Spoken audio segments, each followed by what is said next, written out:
আমার ছোট ছেলে ম্যাগি খেতে অনেক ভালোবাসে। বিকেল হলেই বলে, মা খিদে পেয়েছে, ম্যাগি বানিয়ে দাও।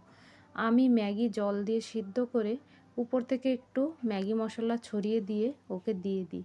তবে আজকে বলল, মা এইভাবে আর ভালো লাগছে না, তুমি অন্য কোনোভাবে বানিয়ে দাও। তো আমি বললাম, কোনভাবে বানাবো? বলল, যেইভাবে চাউমিন তৈরি হয় ঠিক সেইভাবে বানিয়ে দাও। তো এখানে ম্যাগিগুলো ভালো করে সিদ্ধ করে জলটা ঝরিয়ে একটু ঠান্ডা জল দিয়ে ধুয়ে রেখে দিলাম।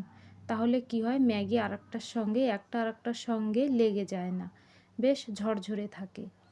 এখানে কড়াইতে তেল গরম করে আমি শিমলা মির্চ আর গাজর লম্বা লম্বা করে কেটে রেখেছিলাম সেটা দিলাম, আর কিছু কড়াইশুঁটি দিয়ে এখানে একটু আমি হলুদ আর দিলাম লঙ্কার গুঁড়ো, ধনে গুঁড়ো, জিরের গুঁড়ো দিয়ে একটু ভাজা ভাজা করে নিলাম। তারপরে ম্যাগিগুলো দিয়ে একসঙ্গে ভালো করে নাড়াচাড়া করে নিলাম। তারপরে একটু ভিনিগার, একটু সয়া সস, একটু রেড চিলি সস দিয়ে ভালো করে মিশিয়ে নিলাম।